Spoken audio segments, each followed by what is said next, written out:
सावधान भीम!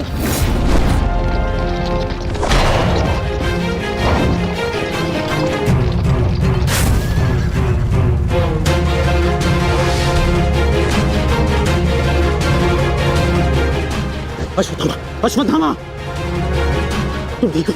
तुम ठीक हो? हाँ अंगराज।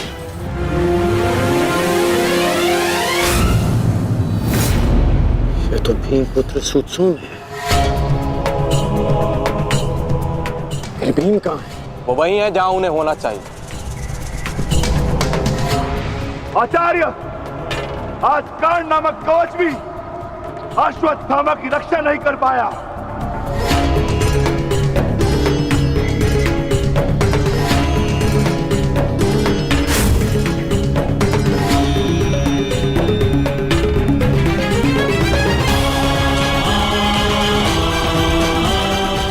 ये पांडवों की योजना है, मुझे आचार्य द्रोण से दूर रखने के लिए। अंगराज, आप कहना क्या चाहते हैं? क्या कहना चाहते हैं अंगराज? आज पांडवों का लक्ष्य तुम नहीं, आचार्य द्रोण है। सत्य है ये, मेरा पुत्र अभी तक जीवित है, कुछ नहीं हुआ उसे। सत्य कहो, सत्य कहो भीम।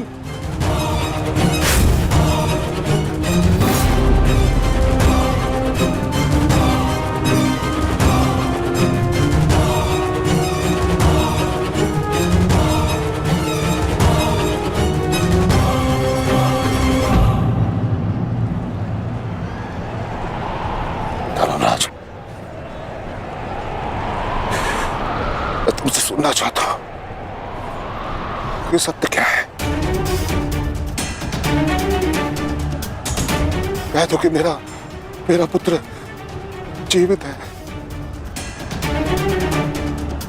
तुम्हारा उपयोग केवल मेरा ध्यान भटकाने के लिए था। मुझे इस बात का आभास क्यों नहीं हुआ? आचार्य द्रोण के प्राण संकट में है। चलो अश्वत्थामा, चलो। सत्य कह दो कि आज भी मेरा पुत्र जीवित है, कुछ नहीं हुआ उसे, कोई उसका वध नहीं कर सकता। कह दो एक बार। युद्ध भूमि में तुम्हारा विकोदर भीम के साथ रहना अनिवार्य है युधिष्ठिर, क्योंकि आचार्य द्रोण जानते हैं कि विकोदर भीम असत्य बोल सकते हैं,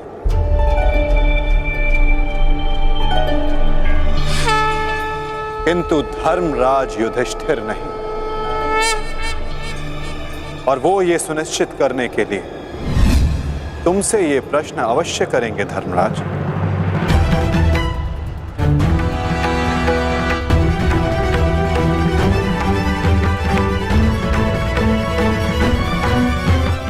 आप मेरे शत्रु हैं आचार्य, कौरवों के सेनापति। यह आवश्यक नहीं कि मैं आपके हर प्रश्न का उत्तर दूं। शीघ्र करो सत्यसेन। प्रश्न का उत्तर तुम्हें देना होगा धर्मराज। भले मैं कौरवों का सेनापति हूं, परंतु यह मत बोलो कि मैं तुम्हारा गुरु भी हूं। इसलिए सत्य तुम्हें कहना होगा, बताना होगा मुझे। मेरा पुत्र जीवित है और यही सत्य है, मुझे पता है। बता दीजिए आचार्य द्रोण को सत्य क्या है? अधर्म को उसके घर में पराजित करने के लिए अधर्म की चौखट पार करनी ही पड़ती है युधिष्ठिर। यह सत्य है आचार्य द्रोण कि भीम ने अश्वत्थामा का वध कर दिया।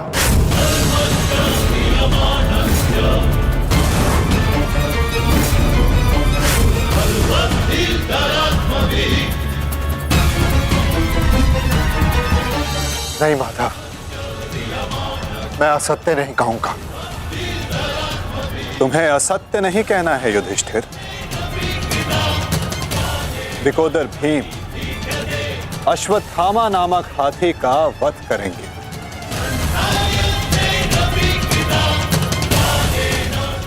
तुम्हें केवल यह कहना है कि अश्वत्थामा मारा गया। इससे ना तुम्हारा धर्म टूटेगा और हमारी योजना भी सफल हो जाएगी।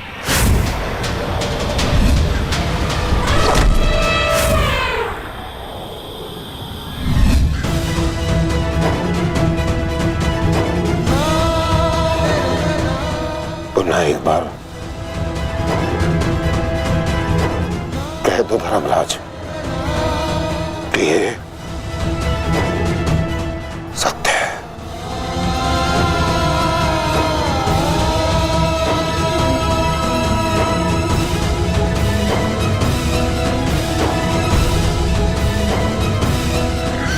शीघ्र करो सत्यसेन।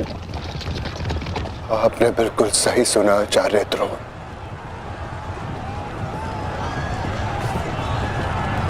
अश्वत्थामा मारा गया।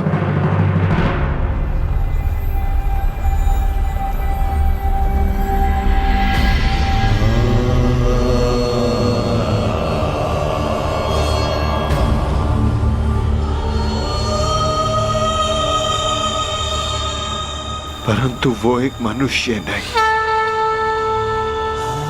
एक हाथी था।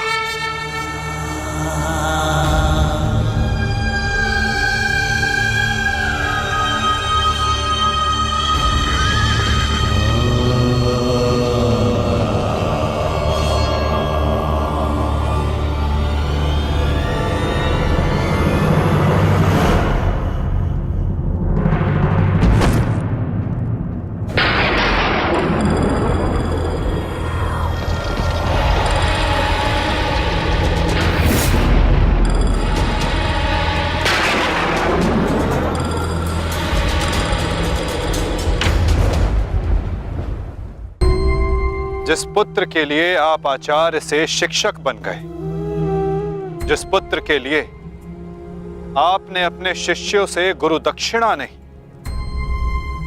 मूल्य मांगा,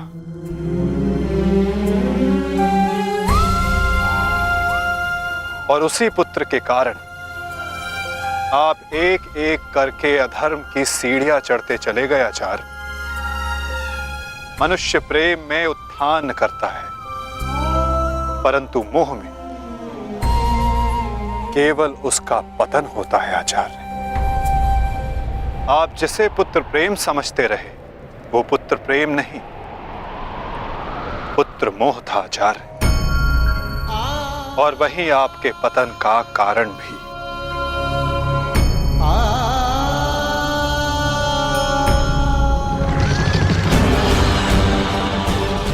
शीघ्र करो सत्यसेन।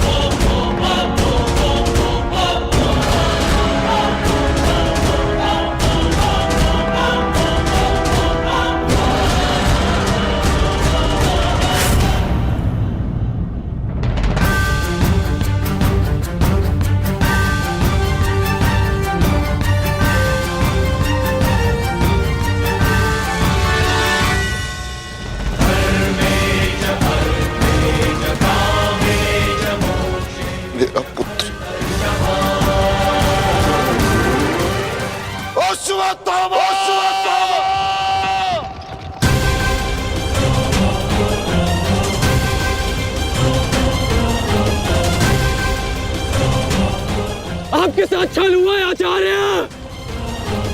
अश्वत्थामा जीवित है। पिताश्री! पिताश्री!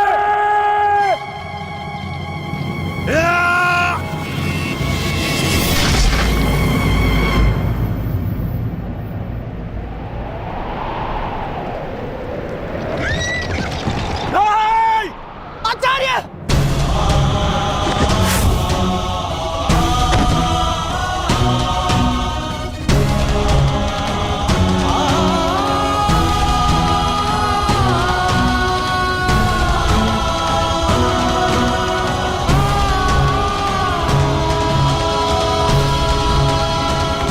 वरुणं च दिवम्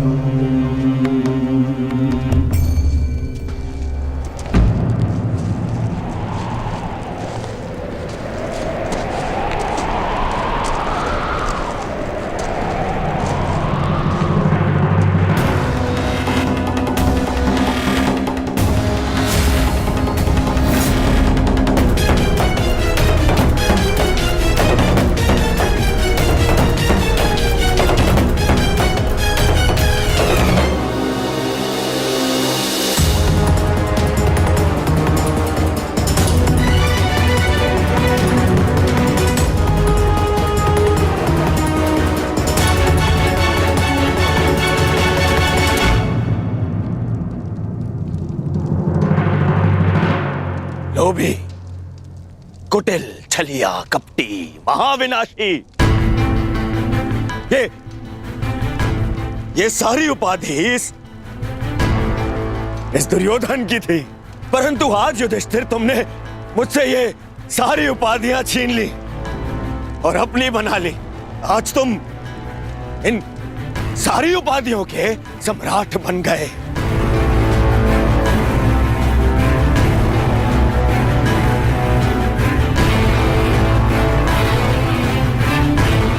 प्रणिपात सम्राट,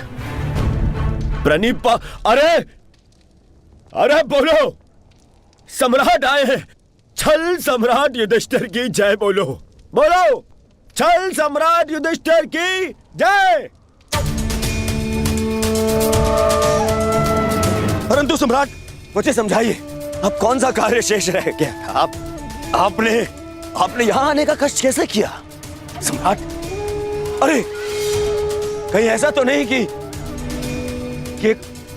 लकड़बग्घे की तरह गुरु आचार्य द्रोण के शव पर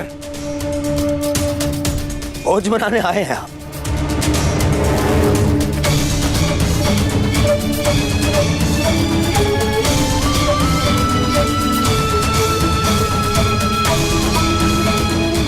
भोज बनाने आए हैं?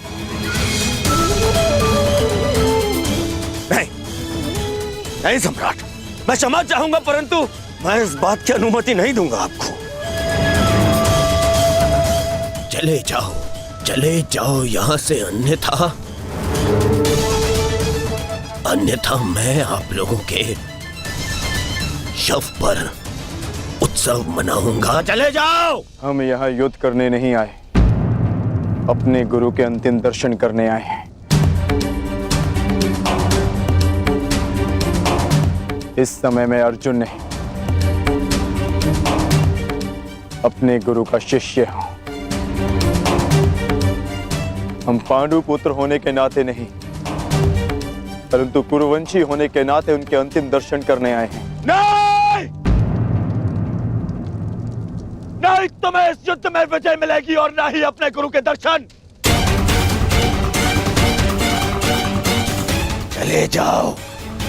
चले जाओ यहां से, अन्यथा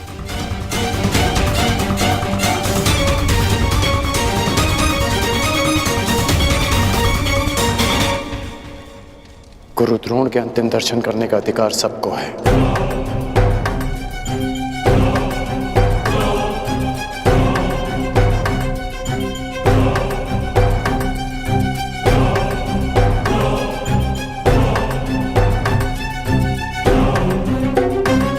बहुत बड़ी गुरु दक्षिणा दी आपने अपने गुरु को, छल से मृत्यु दी तुमने अपने गुरु को।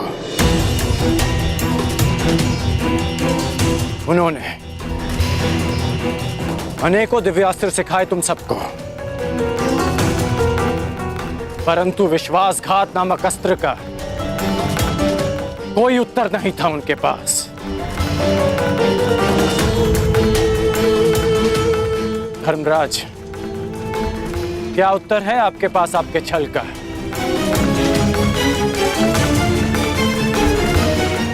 बताइए। मेरा चयन बिल्कुल ठीक था, दुर्योधन तुमसे बेहतर राजा होगा।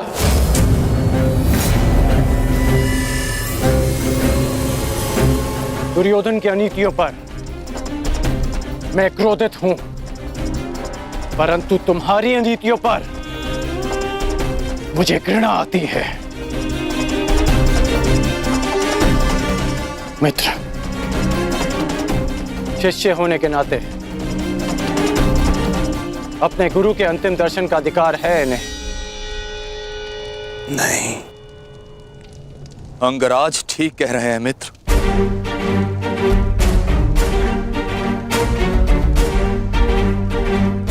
इन्हें अधिकार है। मेरे पिता ने जितना प्रेम अपने पुत्र को दिया, उतना किंचित अधिक इन पांडु पुत्रों को दिया।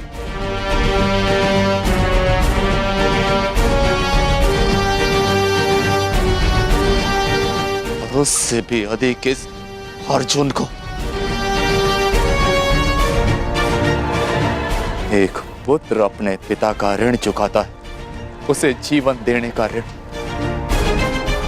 मैं भी अपने पिता के दिए जीवन का ऋण चुकाऊंगा, और वो ऋण पांडवों को चुकाना होगा।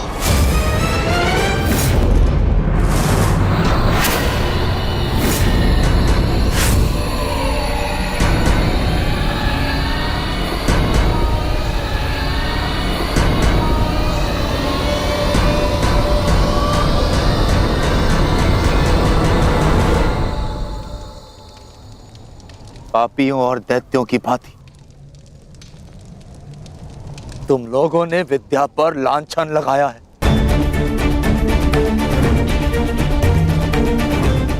ज्ञान का नाश किया है तुम लोगों ने, नाश। धिक्कार, धिक्कार है तुम लोगों पर।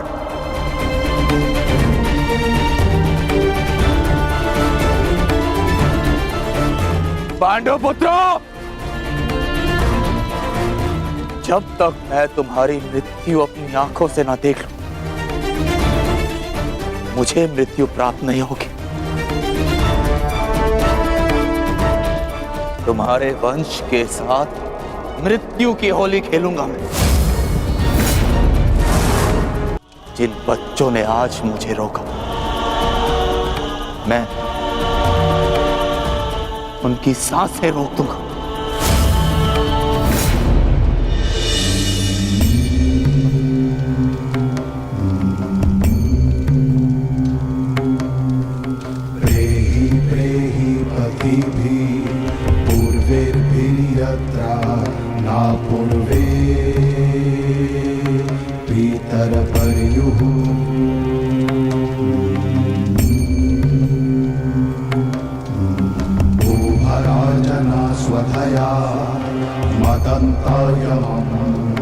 पश्यासि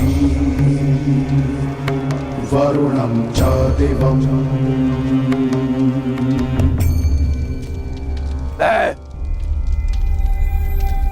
द्रोण पुत्र अश्वत्थामा, ये प्रण लेता हूं कि तुम्हारे संपूर्ण वंश को नष्ट कर दूंगा, नष्ट कर दूंगा, नष्ट कर दूंगा, नष्ट कर दूंगा, नष्ट कर दूंगा, नष्ट कर दूंगा, नष्ट कर दूंगा।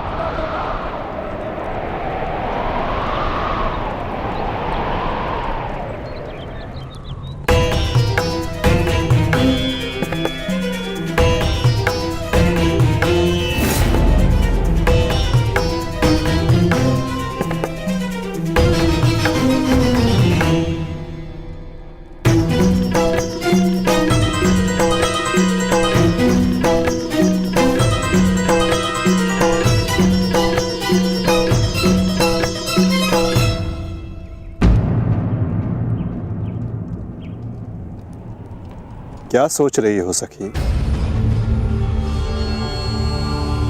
असंख्य चिताएं, असंख्य अग्नि जलकर भस्म हुआ मेरा मान, मेरा सम्मान, मेरा अभिमान, मेरे सभी संबंध, ये सब लाभ भी तो हानि को ही मिले हैं।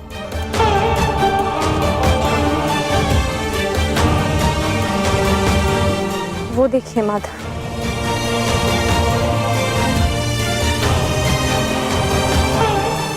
भ्राता धृष्टद्युम्न के जीवन का गणित संपूर्ण हुआ।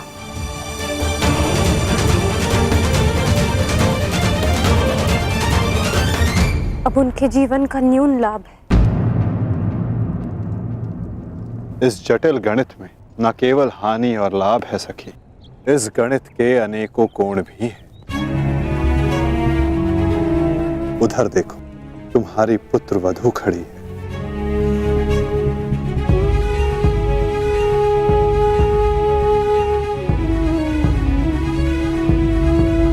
जो वस्त्र हरण तुम्हारे साथ हुआ, वो अन्य किसी स्त्री के साथ ना हो, उसकी लज्जा का रक्षण हो सके, ये लाभ।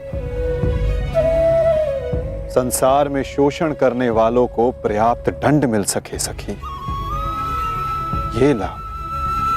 आने वाली पीढ़ियों को ज्ञात रहे कि स्त्री का मान भंग करना उसका शोषण करना मानव हत्या से भी अधिक दंडनीय अपराध है। ये लाभ, और ऐसे लाभ के लिए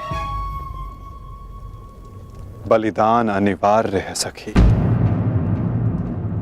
और ऐसे बलिदान देने की क्षमता सब में नहीं होती सखी।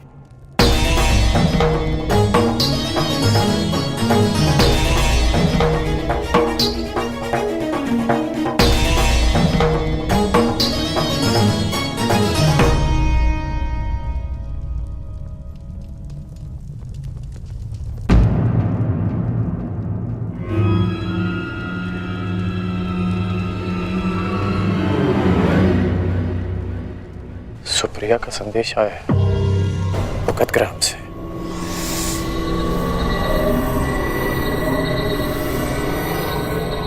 वो मृत्यु शैया पर है।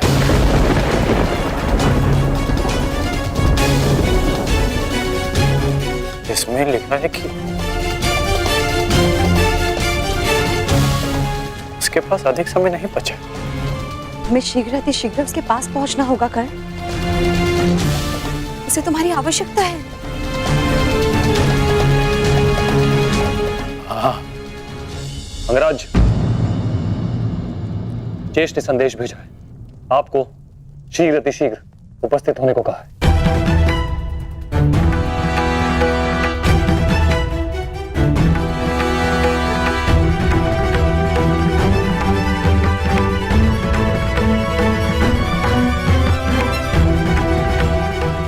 मुझे जाना होगा, दुर्योधन के पास जाना होगा।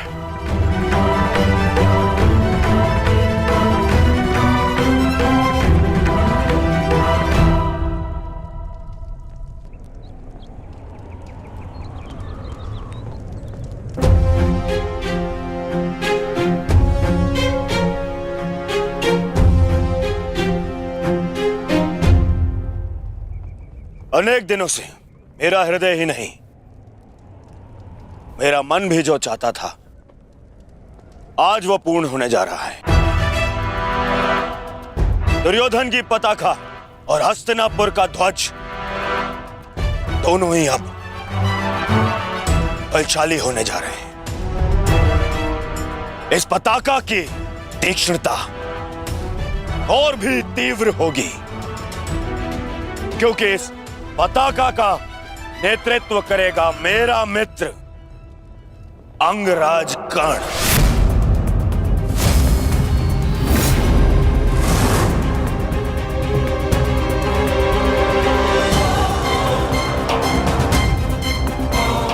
मित्र, आज से मैं निश्चिंत हो गया। मुझे पूर्ण विश्वास है कि तुम्हारे नेतृत्व में इस युद्ध में विजय हमारी ही होगी। आज से हमारी सेना के सेनापति हो तुम।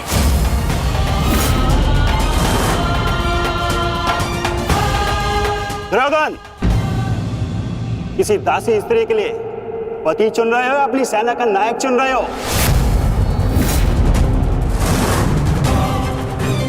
एक नीची जाति के व्यक्ति को तुम हमारे सर पे थोप नहीं सकते। किसी सारथी का पुत्र तुम्हारे उपकारों के बीच में बना राजा मैं नहीं मानता कि ये सेनापति बन सकता है,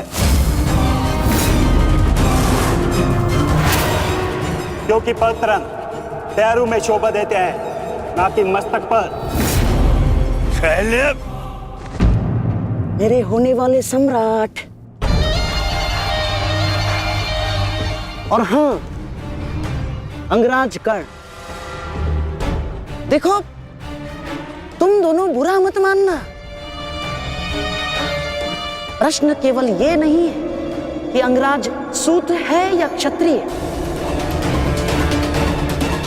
प्रश्न तो ये है कि सेनापति पद किसे मिलना चाहिए। सेनापति पद के लिए आवश्यक क्या होता है?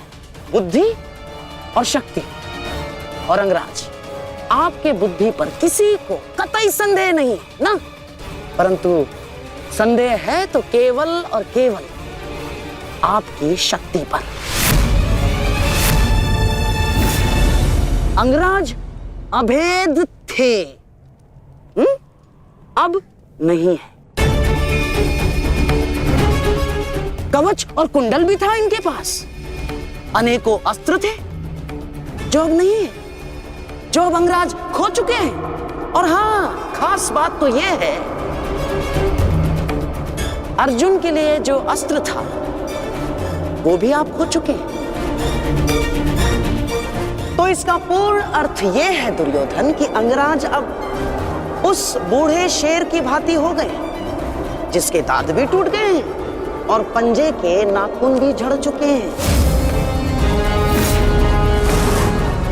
और ऐसे शेर के साथ चूहे भी व्यंग करते हैं। अब महाराज शल्य को देखो, इनकी शक्ति और भव्य सेना की सहायता से हम विजय प्राप्त कर सकते हैं। अब यदि अंगराज आपके परम मित्र हैं तो वो भी इस बात को मानेंगे, हैं? क्यों अंगराज? हाँ मछली, मुझे कर्ण की मित्रता पर कोई संदेह नहीं है।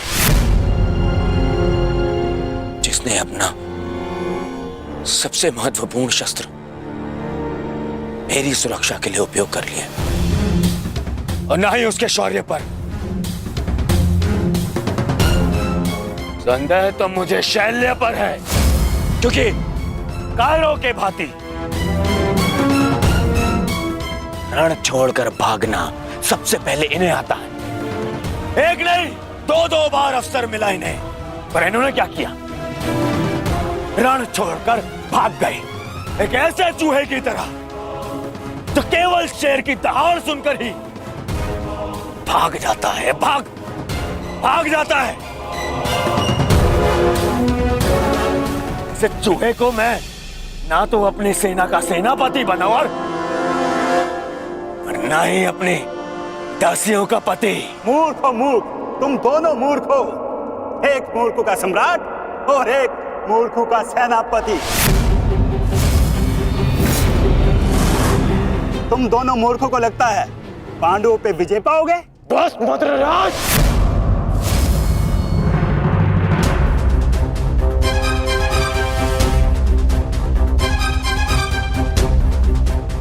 मैं भले ही छोटी जाति का हूं, परंतु तुम्हारे कार्य और तुम्हारी जीवा मुझसे भी निचली जाति के हैं।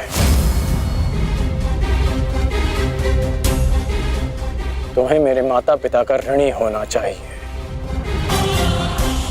कि उन्होंने मुझे अच्छे संस्कार दिए, नहीं तो अभी तक तुम्हारी जीवा मेरे पैरों के नीचे होती है।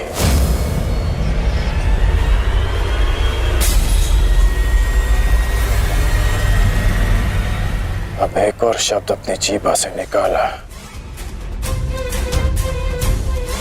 तो मैं अपने सारे संस्कार भूल जाऊंगा, और ये भी भूल जाऊंगा कि हम दोनों एक ही पक्ष में हैं।